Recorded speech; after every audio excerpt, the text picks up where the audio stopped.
The first domino of the Leafs offseason falls. Kyle Dubas has been relieved of his duties as general manager of the Toronto Maple Leafs. And, I am very happy he's no longer the general manager because we haven't been able to get out of the first round with him. He's been here for a very long time. He's built this team. He understands this team. And in my opinion, he couldn't get him to the next level.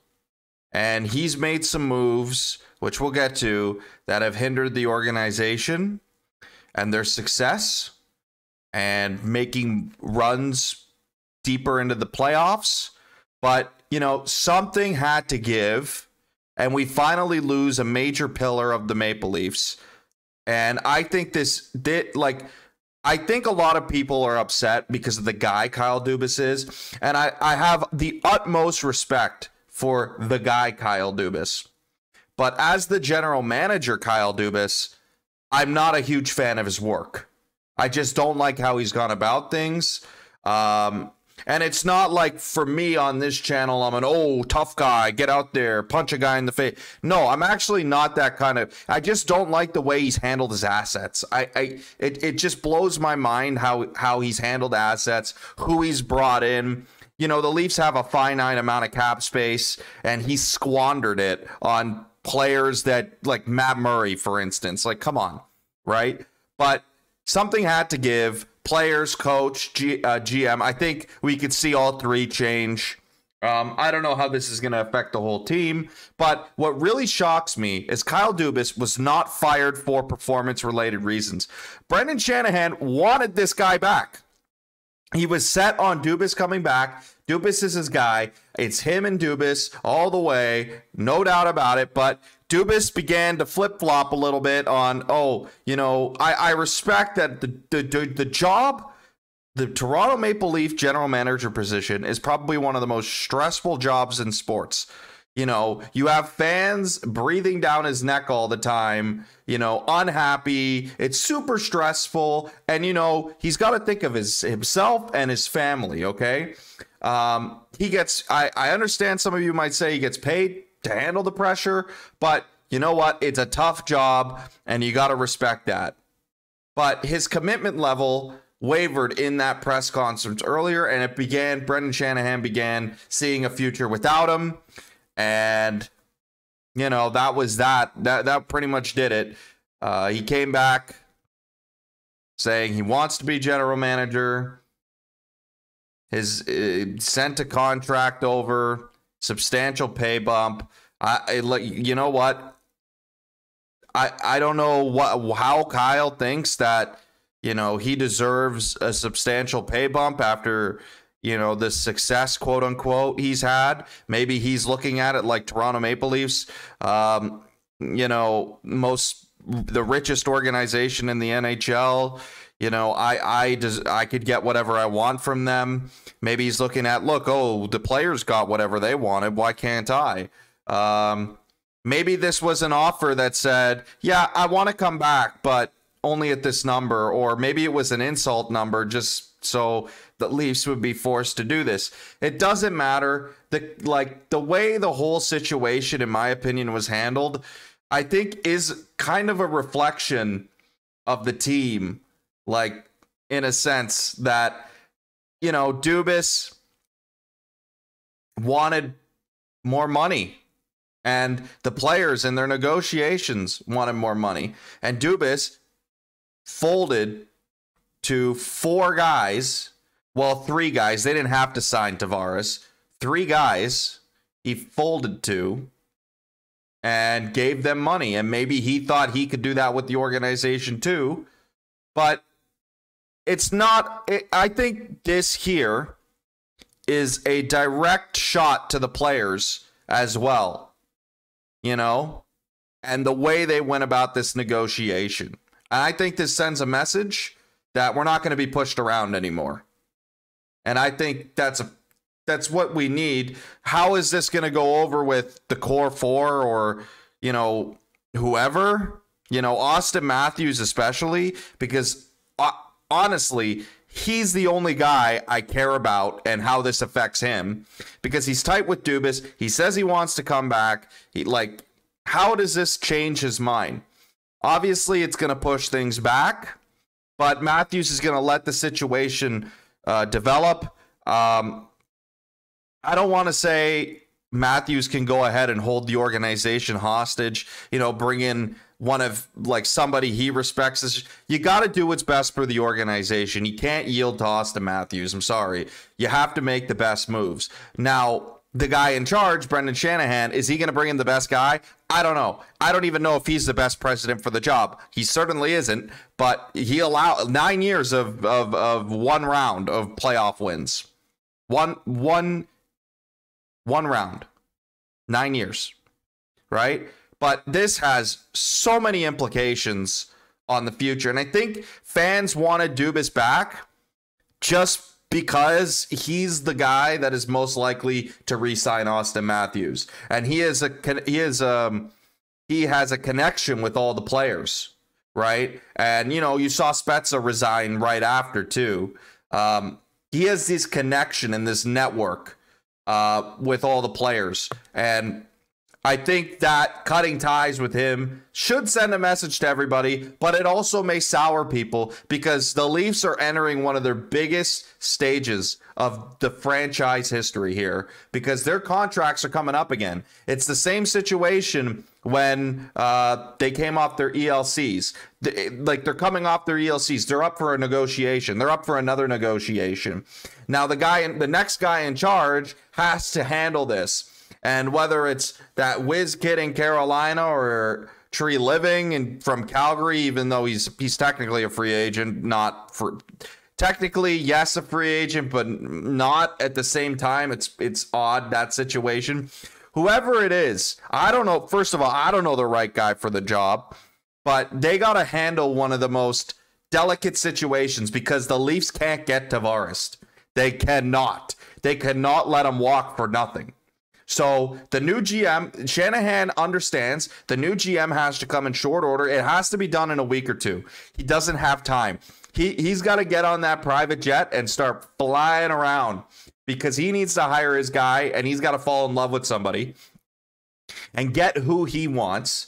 And then that guy has to handle one of the most delicate off seasons.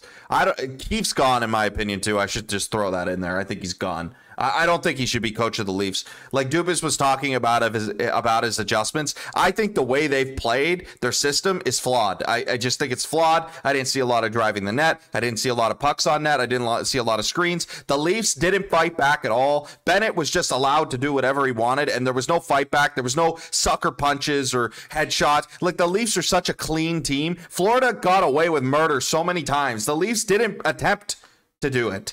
That's the problem. They didn't do it. They're like, oh, I'm just going to take it and hope for a penalty. It wasn't happening. Why don't you sucker a guy? Like, you know what I mean? So Keefe, I don't think is the right guy for the job as well. So I think he's gone. I think whoever comes in fires him. So I think you're going to have two changes there. I don't know what the rest of the organization is going to look like. I don't know if they're going to keep him. I think Brandon Pridham should stay just because he's maneuvered this cap so well that I think he should stay. Right? But, you never know what's going to happen next. And I'm looking forward to seeing what other changes are going to occur. But I just wanted to address some people right now, as well as the Keep Kyle Dubas fan club. Why? Why do you want to keep Kyle Dubas? I don't understand. Let's take a look at Dubas duds, okay? First, he lost the Marner, Nylander, Matthews, and Tavares negotiations. They made way too much money coming off their ELC. If you look at a guy like Jack Hughes, he's getting paid $8 million off the ELC with this increased cap. Like, they gave Marner $11 million for no playoff wins, no rounds, coming off an ELC where he literally did not have any flexibility. He was an RFA. Same with Matthews, but Matthews is different in the sense that he was anointed one of the next. But I think what ultimately screwed him over was, first of all, Nylander holding out. He held out, and it probably scared the Leafs, and they wanted to get things done. They didn't want another situation like that. But also Tavares. That situation, he went out and handed him $11 million. If Tavares came here at 9, let's say he signed at 9, Matthews, Marner, they would not be above 9. The bar was set with Tavares because Matthews at the time was better than Tavares. And Matthews said, oh, well, if he's getting 11 and I'm better than him, then why can't I get 11.5 or whatever he gets? It's over 11. I think that ultimately hurt them. I think they've lost every negotiation, and Dubas 100% was the guy that lost the negotiations. He handed the contracts, and that's how it happened. I think in hindsight, you can go back. You know, Tavares has been a solid Leaf. You can go back and you could say maybe we shouldn't have gone after him. But if he really wanted to be a Toronto Maple Leaf, you had to go up to him and say, look, it's $9 million. That's our offer. Like, we can't go above that. You know, if he wanted to come home, fine. The tax situation, maybe that was an implication in these negotiations too, but you can't lose these deals like that. You just can't, and they did. One of my most hated moves they made was trading a first-round pick to unload Marleau. Basically, he had 1 year left on his deal, and the Leafs were in a tough spot, right? They needed the cap to sign Kapanen and Janssen, and what they instead did was offload Marleau to keep those two, who they turn around and traded both after. Janssen and Kapanen, at the time, you could have got more for. So they got a first for Kapanen, and they got some prospects around. They didn't really get much for Janssen, but Janssen was coming off a good year. Kapanen, same, and you could have traded both and had more assets to work with, and you would have had your first round pick that turned into 13th overall, that turned into Seth Jarvis, who's currently playing in the Eastern Conference Finals. I believe he has 10 points in 12 games. I would have loved to see Seth Jarvis in the Leaf jersey, but that just didn't pan out for us because of this move. I think and you'll see this later on in my, again, you'll see it again. Trading picks to offload contracts, I don't love. Especially if they're shorter term. You just eat it. And I know it's maximizing the competitive window, but what did you do with that $6 whatever million Marleau was making? Nothing. You didn't make anything out of it. You re-signed your guys and traded them a year later. So I don't love that move. Never have. And Kadri for Barrie and Kerfoot. I don't have to get into this. You know it's awful. Kadri is a Stanley Cup. Kerfoot's awful. Signed for too much, by the way. That $3.5 million deal. He played like a $2 million player. And Barrie, he's not what the Leafs needed. That move, I don't know, man. If it was Kadri for, I think it was something along the lines of Brody and another player, that would have looked better. It definitely would have. We wouldn't have had Kerfoot. But that was an awful move. Awful move. And then you got a third-round pick for Rittich. Was kind of a throwaway. He started a few games. He was awful. There's another third down the drain. And the thing is, too, I like Kyle Dubas as a drafter. Like, he's really good at it. You know, I like the prospects he's put in the organization. I actually do. You know, for limited picks and what he had to work with, I think he's stocked the system fairly well. But if he had his picks, it'd be a lot better. And you know what really upsets me too? Like, first round pick for Foligno. Like, you know what really upsets me when it comes to these picks?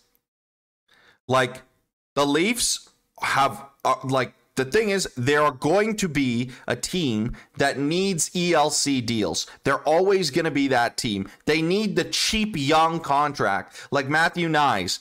That is perfect for the Leafs. He's got 2 more years at minimum cap hit, like $900K. Like, great. And he did a great job bringing him in. He's going to be a great Leaf next 2 years. He already had an impact. He's going to get a full camp with the team. His conditioning is going to get better in the summer. He's going to break into camp, and I have a feeling he's going to have a great rookie year too. Right? Unfortunately, that's one guy that's hit so far. But I like some other guys in the system that are coming up too. But that's one guy. If we had our first round picks, there'd be a lot more guys now. And when you have that tight cap team, you have to rely on your picks, and you just trade them all. And it just if it doesn't work, then it hurts you long term. And I'm very glad that at least we have 2 first round picks in the next 3 years. Probably 3 in the next 4. Depends if whatever that conditional pick becomes, right? It's lottery protected, I believe. So, the picks, I liked his drafting. He just traded all his picks for nothing, right? Like Foligno for a first. That did not work out at all. I think he got rinsed on that deal. I liked the deal at the time, but you know what? Looking back at it, he didn't perform. Like, nobody could have predicted he got hurt, but he didn't perform, and we lost to Montreal in a brutal way. So, first, whatever. Signing Mrazek, and then, like, him playing awful, and then immediately trading down to get rid of him. It was a great move to get rid of him, but you brought him in, and we traded down, didn't accumulate assets. The asset we accumulated was cap space, a problem that you created for us. And then another thing, he made a brilliant move. He makes these brilliant moves, and then he screws it up later. Trading for McCann, and then leaving him unprotected in the expansion draft. McCann came off a pretty solid season with Pittsburgh. He showed signs of breaking out. Dubas knew what he had, and he thought protecting Justin Hall was more important. He could have protected Kerfoot, and I believe it was eight skaters and one goaltender or something along those lines. I believe he could have protected, let me see, Tavares, Matthews, Nylander, Marner. Well, it doesn't matter. He should have protected McCann. Who cares? Doesn't matter. I'm not going to get into that. Marchford for Malgin. Like, I could have, I'll give him some slack on that. It's really hard to predict that Marchment became the player he did. But, whatever. And then the Matt Murray situation. He knew what Matt Murray was, and he brought him in. What? And now we're going to have, okay, in my opinion on the Matt Murray situation, you have to buy him out. You're not trading assets to get rid of him. He's bought out. It's like a 600, 700K cap hit this year, $2 million next. The cap will go up next year. I'm sorry. You got to buy him out. You just buy him out. It's just the way it is. He's healthy. You can buy him out. No trading a first. Like I saw we're going to trade a first again. It's 1 year. Just buy him out, move on. That's it. Okay? 2 years of cap hit, 2 years of 600K, 700K, and then 2 million. That's it. That's all. It's not bad. I'd rather just buy him out than sell picks. But yeah, that's it. I just think the people that are protecting this guy and wants to keep him, I think they like Kyle Dubas, the person. I think that's what it is. I really think Leafs fans here like Kyle Dubas, the person. The general manager is not it. He's not it. He's made, I can't think of a really core piece so far that he himself has brought to the team, right? Like TJ Brody, okay. He traded for Muzzin, okay. But nothing like uber substantial, nothing beyond Tavares, who people don't even want, that I could say, look, this guy, long-term piece, he's done a fantastic job, playing. Like Ryan O'Reilly, you could say core piece at the time, but he's not coming back. No way. So I think the Leafs ahead, get rid of Kyle Dubas. It looks like Shanahan's staying in place, so it's going to be Shanahan. Whoever comes in as GM, he's got to work or else Shanahan's gone. And then you look another level. I think Keefe is going to go. The coach, new general manager's going to want to bring in his own guy. Spezza's out. I don't know what other changes we're going to see in the organization. But, I just want to make a statement here before I end this video. The Leafs haven't done anything in the playoffs. They haven't done anything. And some people are fearing what's to come. But we can't keep the same status quo. We just can't stay status quo. We can't keep doing things the same way again and again and again and failing and just coming back at it, trying again. I know the Capitals did that with Ovi, but they kept changing the pieces. They didn't stop. They brought in new coaches. They brought in new GMs until something worked. So my plea to everybody out there is change is good. And whether we go up or down, we needed this.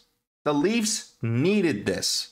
It's important to note that we can't keep making the same mistakes. A core piece has just left the Toronto Maple Leafs. And no matter who they bring in, it's a different direction. And that's what we need. A different direction, a new voice, and something that feels different. So I am cautious, but I'm also optimistic of who's going to come in and guide the Leafs in a completely different direction. Because honestly, that's what this team needs right now.